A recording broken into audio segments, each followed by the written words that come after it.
തായ്ലൻഡിലെ കടലിന് മുകളിൽ തടിത്തൂണുകളിൽ ഫ്ലോട്ട് ചെയ്ത് നിൽക്കുന്ന ഒരു മുസ്ലിം ഐലൻഡിലേക്കാണ് ഞാനിപ്പോ എത്തിയിരിക്കുന്നത്. കോ പാനി എന്നാണ് ഈ ഐലൻഡിന്റെ പേര്.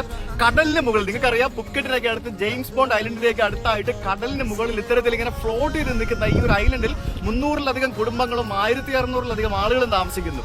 പന്നിയെ കൊണ്ടുവരാൻ പാടില്ല, ആൽക്കോൾ പാടില്ല, പെറ്റ്സിനെ കൊണ്ടുവരാൻ പാടില്ല. ആരെങ്കിലും മദ്യം വിൽക്കുകയോ എന്തെങ്കിലും പന്നിയെ വിൽക്കുകയോ എന്തെങ്കിലും ചെയ്യുകയാണെങ്കിൽ 5000 ബാത്തും ഒരു ആടും ഒരു ഗോട്ടും, അതാണ് ഫൈൻ. ഇതെല്ലാം വീടുകളാണെന്ന് നോക്കി.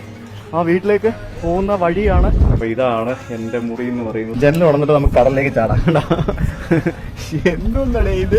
വളരെ സ്ട്രിക്റ്റ് ആയിട്ടുള്ള മുസ്ലിം നിയമങ്ങളും റിലീജിയസ് പ്രാക്ടീസസ് ഫോളോ ചെയ്യുന്ന ഒരു ഗ്രാമമാണ് ഇതെന്ന് എനിക്ക് വന്ന് ഇറങ്ങിയപ്പോൾ തന്നെ മനസ്സിലായി. ആ കാണുന്ന വലിയ മലയുടെ സൈഡിലായിട്ടാണ് നമുക്ക് ആ ഒരു മോസ്ക് കാണാൻ സാധിക്കുന്നത്. ആ മലയോട് ചേർന്ന് നമുക്ക് ഇവരുടെ സെമിത്തേരിയും കാണാൻ സാധിക്കും. ഇവിടുത്തെ മൊബൈൽ നെറ്റ്വർക്കാണ് ഈ കാണുന്നത്. കണ്ടില്ല, നമുക്ക് എല്ലാവർക്കും ബൈക്കും കാറും ഒക്കെ ഉള്ള പോലെ ഇവിടെയൊക്കെ സ്വന്തമായിട്ട് എല്ലാവർക്കും ഇതുപോലുള്ള എന്തെങ്കിലുമൊക്കെ ബോട്ടുകൾ ഉണ്ടാവും. അപ്പൊ ഇതാണ് ഇവിടുത്തെ സ്കൂള്. കുട്ടികൾ പഠിക്കുന്നതൊക്കെ നമുക്ക് കാണാൻ സാധിക്കും.